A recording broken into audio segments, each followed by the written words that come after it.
Good morning, students. Welcome to today's biochemistry lecture. Today we are entering inside new unit number 4, composition and metabolism of lipids. So, carbohydrate unit, how it is very important. Similar importance you must give for lipid unit also. So, in today's class, we are going to discuss some of the basic things about the lipids, fats, fatty acids, and how this nomenclature is the process of naming the fats and lipids are done.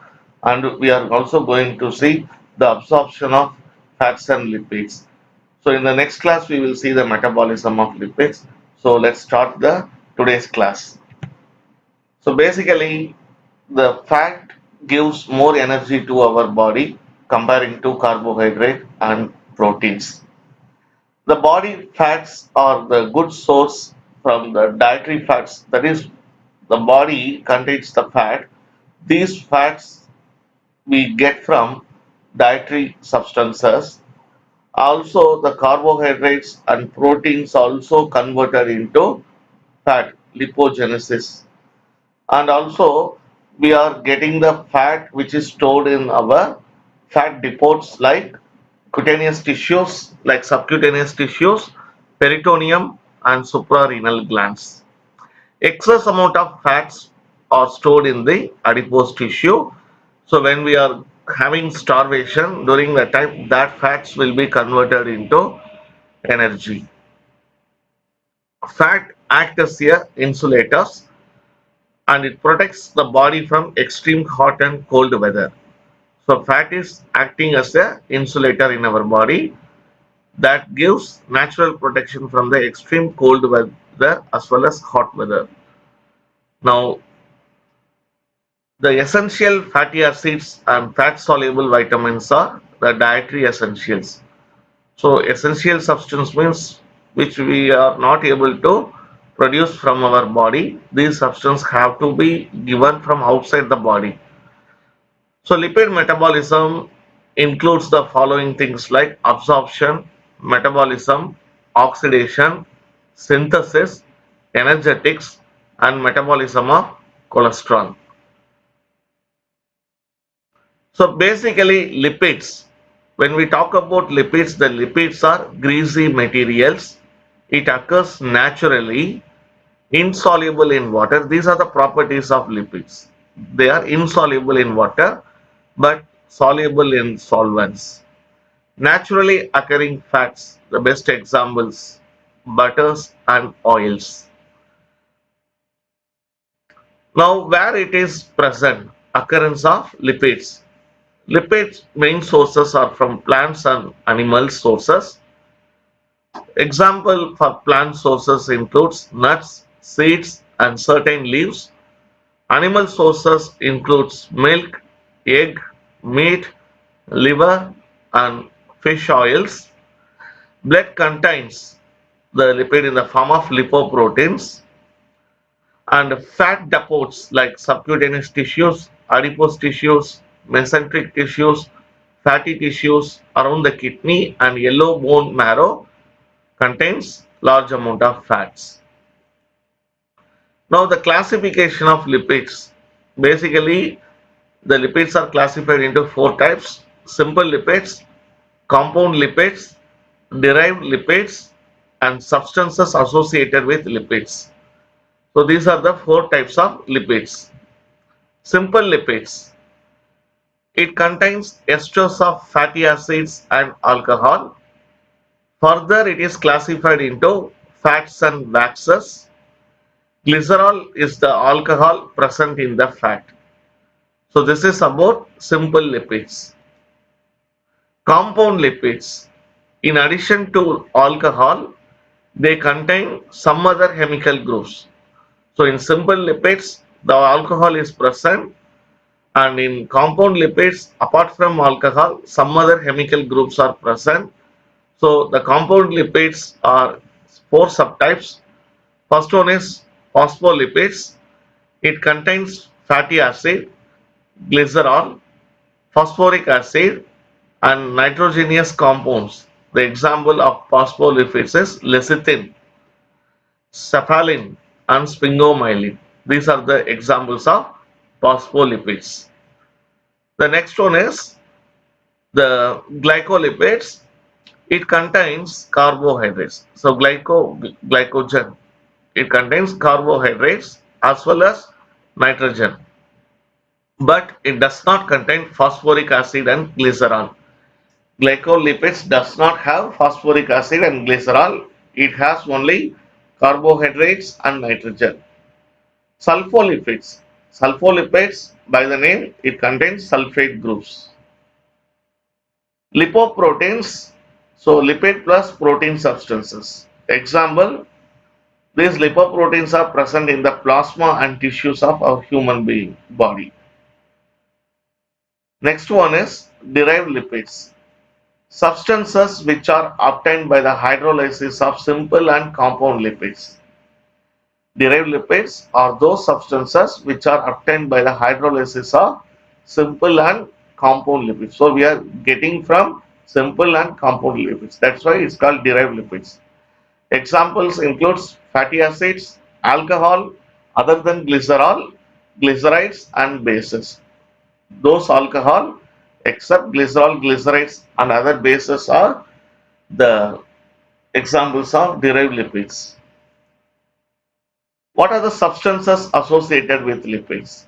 Some of the substances which is having close relation with lipids are carotenoids, tocopherols, vitamin A, D, E and K and steroids. So these are the substances which have associated with lipids. Carotenoids, tocopherols, vitamin A, D, E and K and steroids. The next one is the fatty acids. Fatty acids are very important constituent of fat. It is a monocarboxylic acid with a hydrocarbon chain. So fatty acid contains hydrocarbon chain and it is made up of single carboxylic acid, that is monocarboxylic acid. Fatty acids are obtained by the hydrolysis of the fats, alkalis or enzymes. So when any enzymes, alkali substances and fats undergoes hydrolysis, we get fatty acids. Common fatty acids includes palmitic acid, stearic acid and oleic acid. So these fatty acids occurs in nature. Now the classification of fatty acids. Fatty acids are basically classified into three types: saturated fatty acids, unsaturated fatty acids, cyclic fatty acids. Fatty acids are divided into three types: saturated fatty acids, unsaturated fatty acids, and cyclic fatty acids. So saturated fatty acids are those fatty acids that contain double bond. Now let's see saturated fatty acids. These fatty acids do not contain double bonds. They do not exhibit addition reactions. Presence of saturated fatty acids makes the fat solid. An example of saturated fatty acids includes butter in a solid fat. Coconut oil is the example of liquid fat. So this is about saturated fatty acids. It don't contain double bond. It don't exhibit addition reaction, and presence of saturated fatty acids makes the fat solid. And the example is butter is a solid fat, and coconut oil, because of the presence of saturated fatty acid in coconut oil, it becomes solid when you expose to cold temperature. Now unsaturated fatty acids, these fatty acids contain double bonds. They are generally liquid at room temperature. Unsaturated fatty acids are further divided into one double bond oleic acid. The formula C17H33 and COOH. Oleic acid C17H33 COOH, that is carboxylic acid. The unsaturated fatty acid with two double bond example is linoleic acid. The formula is C17H31 COOH, that is carboxylic acid. So two double bond if it is present, that is linoleic acid. When there is one double bond present, that is called oleic acid. Now let's see the three double bond, which is the best example is linolenic acid. Those unsaturated fatty acid which contains three double bonds are linolenic acid. The formula is C17H29 COOH. C17H29 COOH. If a unsaturated fatty acid which contains four double bonds, the best example is arachidonic acid. Arachidonic acid C19H31 COOH. Now let's see cyclic acids. These fatty acids have a cyclic ring in structure and it contains five carbon atoms. The example is hydrocarpic acid. Hydrocarpic acid. Cyclic fatty acid, as per the name, it is having a cyclic ring structure and it contains five carbon atoms. The example is hydrocarpic acid. Essential fatty acid. Now we go to essential fatty acid from fatty acids. Certain fatty acids which have specific nutritional importance are called essential fatty acids. Essential fatty acids are those substances which have essential nutritional importance. These fatty acids are polyunsaturated fatty acids that cannot be synthesized by the body. They are like vitamins, they are required in very small quantity. Again, I am saying essential fatty acid have nutritional significance. They are polyunsaturated fatty acid which cannot be synthesized by the body, but they are like vitamins and they need to be given in small quantity. Common essential fatty acids include linoleic acid, linolenic acid, arachidonic acid. These are the common essential fatty acids. Linoleic acid, linolenic acid, arachidonic acid. The functions of essential fatty acid, they helps to lower our blood cholesterol level. They keeps a person very healthy and prevent any cardiovascular problems. And they are very important for the growth of cells. They are very important in the reproductive function. Essential fatty acid prolongs the blood clotting time and increase the fibrinolytic activity. These are the functions of essential fatty acids. Now we move on to diets rich in essential fatty acid. Vegetable fat or vegetable oils contains the best examples like safflower oil, 75% essential fatty acid, which contains 75% of essential fatty acid. Corn oil, which contains 50% of essential fatty acid. Cottonseed oil, 45% of essential fatty acid. Peanut oil, 25% of essential fatty acid. Animal fats are poor sources of essential fatty acids. The examples like egg and lard. Lard means the fat which we are getting from pig that contains only 9% of essential fatty acid. So good sources of essential fatty acids are vegetable oils. Next one is the nomenclature of fatty acids. So basically the fatty acids can be given name based on two types of system. So naming system is called nomenclature. We have delta system and omega system. First, let's see the delta system.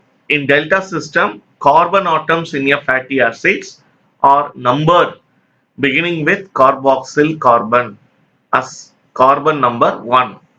The next carbon to which the carboxyl group is attached is designated as carbon number 2, that is alpha carbon atom. Accordingly, the carbon 3 is known as beta carbon atom and so on. So in a chemical structure where the carboxyl group is attached, that carbon is given number 1. The next carbon to the carboxyl group is number 2, that is called alpha carbon atom. The next will be the third carbon is from the carboxyl group is beta carbon atom. Like that it will be going. The example is you are seeing here. So this is the Example, you have carboxyl group, the end, this is the terminal, carboxyl terminal. Another one is methyl terminal in the stearic acid, C18. So there are 18 carbon atoms, 1, 2, 3, 4, 5, 6, 7, 8, like that we have 18 carbon atoms. So this is the first carbon which is having carboxyl group, and this is alpha carbon, beta carbon, like that we have. So this 0 represents there is no double bond here. Like that, oleic acid also having 18 carbon atoms, and this is alpha carbon atom, this is beta carbon atom, and that is double bond is present in the ninth position. So like this, linoleic acid double bond is present in the sixth. Now let's see omega system.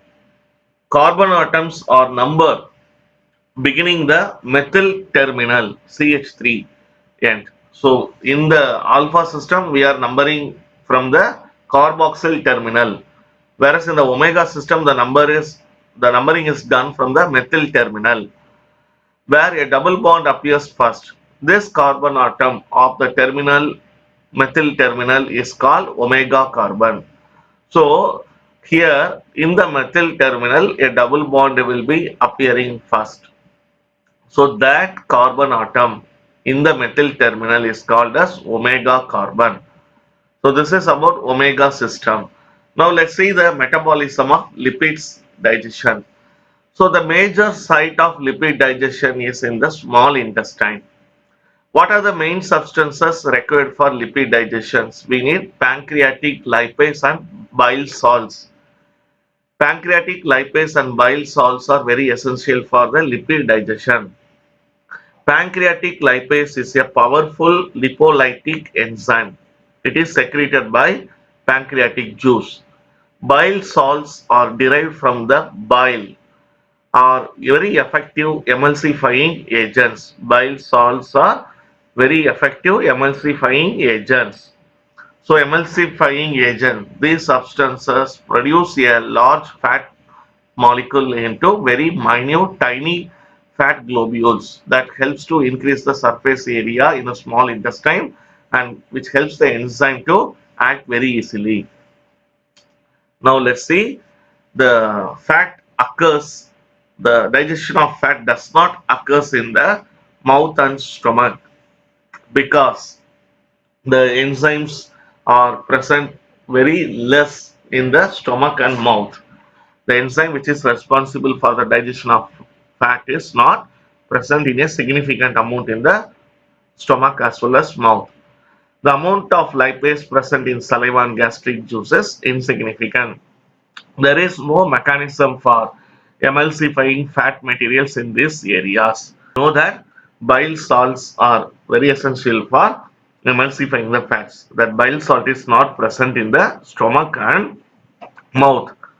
The next one is the acid. The acidic nature of the gastric juice is not conducive for lipid digestion. The acidic nature of the gastric juice is not conducive for lipid digestion. Now the lipid undergoes emulsification by bile salts. The large size fats are broken down into fine particles. This process is called emulsification.